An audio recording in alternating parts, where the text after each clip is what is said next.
Bismillahirrahmanirrahim. Assalamualaikum warahmatullahi wabarakatuh. Di sini kami kelompok 9 yang beranggotakan saya sendiri Anita Yulianti dengan NIM 200830482 dan Randi Ihsanuddin Saputra dengan NIM 200830491. Di sini kami akan menjelaskan tentang tafsir Sufi Isyari dan tafsir Sufi Nazhari untuk memenuhi tugas struktur mata kuliah sejarah dan metode pemikiran tafsir. Selanjutnya yaitu pembahasan yang pertama yaitu pengertian tafsir Sufi, yang kedua pengertian tafsir Sufi Isyari, yang ketiga tafsir Sufi Nazhari, dan yang keempat perbedaan tafsir Sufi Isyari dan tafsir Sufi Nazhari. Pengertian tafsir Sufi. Tafsir Sufi merupakan kata majemuk dari satuan kata tafsir dan sufi. Secara etimologis, tafsir diambil dari kata fasara yang berarti penjelasan atau penerangan, dan sebagian ulama berpendapat bahwa tafsir berasal dari kata safar yang juga berarti menyingkap. Secara terminologis atau secara istilah, tafsir didefinisikan sebagai ilmu yang membahas tata cara pengucapan Al-Quran. Kata sufi secara etimologis dinyatakan sebagai isim mustaq dari kata suf yang berarti bulu domba. Mayoritas para ahli sufi seringkali menggunakan pakaian dari kulit bulu domba yang kasar sebagai manifestasi dari sifat juhud mereka. Secara terminologis, kata sufi diartikan sebagai orang yang menjalani ritual tasawuf.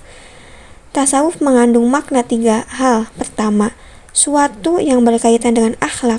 Kedua, sesuatu yang berkaitan dengan ibadah dan bentuk-bentuknya. Dan yang terakhir, ketiga, sesuatu yang berhubungan dengan ma'rifah dan musyahadah. Selanjutnya yaitu pengertian tafsir Sufi Isyari. Tafsir Sufi Isyari atau tafsir Isyari adalah pentakwilan ayat-ayat Al-Quran yang berbeda dengan makna lahirnya sesuai dengan petunjuk khusus yang diterima para tokoh sufisme, tetapi di antara kedua makna tersebut adalah dikompromikan. Yang menjadi asumsi dasar mereka dengan menggunakan tafsir Isyari adalah bahwa Al-Quran mencakup apa yang zohir dan batin. Makna zohir dari Al-Quran adalah teks ayat, sedangkan makna batinnya adalah makna isyarat yang ada di balik makna tersebut. Menurut Manakotan, tafsir Sufi Isyari dibagi menjadi 2, yaitu tafsir Isyari al-Nadari dan kedua yaitu tafsir Isyari al-Akhlaki. Yang pertama, tafsir Isyari al-Nadari merupakan penafsiran yang membawa makna ayat dohir kepada yang batin. Meskipun itu jauh dan tidak masuk akal, tafsir Isyari al-Nadari ini lahir dari kaum sufi yang membangun tasawufnya di atas teori dan doktrin filsafat. Maka rasional kaum sufi yang ini mengkaji Al-Quran dengan kajian yang sejalan dengan teori dan doktrin mereka, hingga dalam menjelaskan Al-Quran keluar dari makna zohir yang dikuatkan dengan syara. Secara bahasa, pelopor metode tafsir ini ialah Muhyiddin Ibnu Al-Rabi. Yang kedua yaitu tafsir Isyari al-Akhlaki. Menurut Al-Qotan mendefinisikan tafsir Al-Isyari al-Akhlaki adalah tafsir yang ditulis oleh para pelaku tarikot sufi yang bertujuan untuk membuka isyarat yang berada di balik ayat Al-Quran sehingga didapat pesan ketuhanan dari ayat tersebut. Corak tafsir Sufi Isyari tidak dapat begitu saja diterima, tetapi harus memenuhi syarat-syarat yang tidak boleh ditinggalkan oleh mufasir. Syarat-syarat tersebut adalah: yang pertama, penafsiran Isyari tidak boleh menafikan apa yang dimaksudkan makna lahir. Yang kedua, harus ada nas lain yang menguatkannya. Yang ketiga, tidak bertentangan dengan syara dan akal. Yang keempat, harus diawali dengan penafsiran terhadap makna lahir dan memungkinkan adanya makna yang tersembunyi di balik teks. Menafsirkan ayat-ayat Al-Quran dengan melihat isyarat-isyarat yang ada di dalamnya telah banyak dilakukan oleh para sahabat. Tafsir Sufi Nazhari. Tafsir Sufi al-Nazhari adalah tafsir Sufi yang dibangun untuk mempromosikan dan memperkuat teori-teori mistik yang diatur mufasir. Dalam menafsirkannya itu, mufasir menekankan makna yang tidak terikat, terutama jika berkaitan dengan tujuan utamanya, yaitu kemaslahatan manusia. Al-Jahabi mengatakan bahwa tafsir Sufi Najari dalam prakteknya adalah penyerahan Al-Quran yang tidak memperhatikan segi bahasa serta apa yang dimaksud oleh syara. Ulama yang dianggap kompeten dalam tafsir Najari adalah Muhyi al-Din Ibnu Arabi, seorang sufi yang dikenal dengan paham wahdatu al-wujud.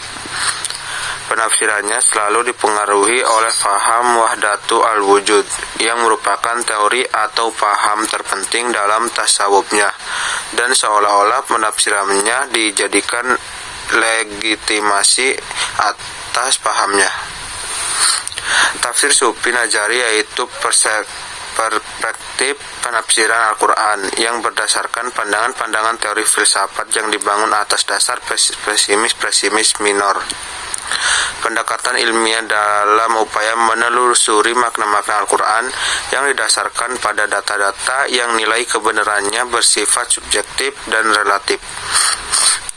Sedangkan makna yang diungkapkan adalah makna esoteris ayat. Ibnu al-Arabi dalam menafsirkan ayat Al-Quran sangat dipengaruhi oleh paham wahdah al-wujud yang merupakan teori terpenting dalam tasawufnya, dan seolah-olah penafsirannya dijadikan legitimasi atas pahamnya tersebut. Al-Jahabi berpendapat bahwa Ibnu al-Arabi dalam menafsirkannya ayat-ayat Al-Quran telah dikeluar dari madlul ayat yang dimaksud oleh Allah Subhanahu wa Ta'ala. Selanjutnya, Al-Jahabi menjelaskan secara panjang lebar karakteristik dan ciri-ciri tafsir Sufi Al-Najari sebagai berikut. 1. Dalam penafsiran ayat-ayat Al-Quran, tafsir Sufi Al-Najari sangat besar dipengaruhi oleh filsafat. Al-Jahabi memberikan contoh penafsiran Ibnu al-Arabi terhadap surah Maryam. 2. Di dalam tafsir Al-Najari, hal-hal yang gaib dibawa ke dalam sesuatu yang nyata, atau dengan kata lain mengkiaskan yang gaib kepada yang nyata. 3. Terkadang tidak memperhatikan kaidah-kaidah nahwu dan hanya menafsirkan apa yang sejalan dengan ruh dan jiwa mufasir. Perbedaan tafsir Sufi Isyari dan tafsir Sufi Najari. Tafsir Isyari maupun Al-Najari merupakan produk ahli tafsir yang menggolongkan diri sebagai ahli tasawuf.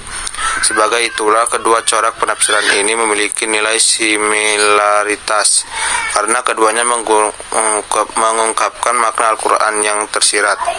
Hanya saja tafsir Al-Najari mengarahkan penelusurannya pada makna yang tersirat saja dengan mengabaikan makna yang tersurat. Sedangkan tafsir Isyari, corak pemikirannya didahului dengan pendekatan spiritual yang dilakukan oleh seorang mufasir sehingga sampai pada tingkatnya yang mampu mengungkapkan makna yang tersirat dalam ayat Al-Quran dengan isyarat-isyarat yang dipahami dengan imajinasi sehingga tampak kolerasi antara makna yang tersurat dan yang tersirat dari ayat yang ditafsirkan. Selanjutnya yaitu adapun contoh bentuk-bentuk penafsirannya terdapat pada Quran surah Asy-Syams ayat 9 dan 10. Bismillahirrahmanirrahim. Qad aflaha man zakkaha wa qad khaba man dassaha. Yang artinya, sungguh beruntung orang-orang yang mensucikan jiwanya dan merugilah orang-orang yang mengotorinya. Quran surah Asy-Syams ayat 9-10. Menurut Ibnu al-Arabi, penjelasan dari ayat ini adalah bahwa jiwa itu tidak akan dapat menjadi suci kecuali oleh Tuhannya. Dalam zat itu tidak ada kemuliaan dan keagungan, karena kesucian itu adalah perkembangan. Maka barang siapa yang al-haq telah menjadi penglihatannya, pendengarannya, kekuatannya, dan bentuk-bentuk yang disaksikannya adalah bentuk penciptaan, maka sucilah jiwa orang tersebut. Jiwa akan berkembang dan tumbuh dari semua pasangan yang indah, seperti nama-nama Allah adalah bagi Allah dan makhluk yang telah suci seperti itu. Karena itu, sungguh merugi orang-orang yang mengotori jiwanya, karena tidak mau tahu terhadap jiwanya. Dalam hal ini, Ibnu Al-Arabi berkhayal bahwa orang tersebut telah mengotori jiwanya menurut pengsifatan ini. Padahal, ia sendiri tidak tahu bahwa sifat yang ada pada jiwanya merupakan sifat zati yang akan selalu ada padanya dan mustahil akan lenyap. Karena itu, ia mensifatinya dengan merugi jika ia tidak mengetahui hal ini. Karena itulah Allah berfirman, sungguh beruntunglah, dan Allah menentukan kekekalannya sifat zati tersebut. Padahal kekekalan itu hanyalah bagi Allah semata atau bagi sesuatu yang ada di sisinya. Kesimpulan, tafsir Sufi Isyari atau tafsir Isyari adalah pentakwilan ayat-ayat Al-Quran yang berbeda dengan makna lahirnya sesuai dengan petunjuk khusus yang diterima para tokoh Sufisme. Tetapi di antara kedua makna tersebut dapat dikompromikan yang menjadi asumsi dasar mereka dengan menggunakan tafsir Isyari adalah bahwa Al-Quran mencakup apa yang zahir dan batin. Maka zahir dari Al-Quran adalah teks ayat, sedangkan makna batinnya adalah makna isyarat yang ada di balik makna tersebut. Tafsir Sufi An-Najari adalah tafsir Sufi yang dibangun untuk mempromosikan dan memperkuat teori-teori mistik yang dianut mufasir. Dalam menafsirkannya itu, mufasir menekankan makna yang tidak terikat, terutama jika berkaitan dengan tujuan utama, yaitu untuk kemaslahatan manusia. Al-Najahabi mengatakan bahwa tafsir Sufi Najari dalam prakteknya adalah penyerahan Al-Quran dan tidak memperhatikan segi bahasa serta apa yang dimaksud oleh syarak. Perbedaan keduanya adalah tafsir Najari mengarahkan penerusannya pada makna yang tersirat saja dengan mengabaikan makna yang tersurat, sedangkan tafsir Isyari corak pemikirannya didahului dengan pendekatan spiritual yang dilakukan oleh seorang mufasir sehingga sampai pada tingkatan yang mampu mengungkapkan makna yang tersirat dalam Al-Quran. Mungkin sekian dari kelompok kami, kurang lebihnya mohon maaf. Wallahumma fiq ila aqwamit thoriq. Wassalamualaikum warahmatullahi wabarakatuh.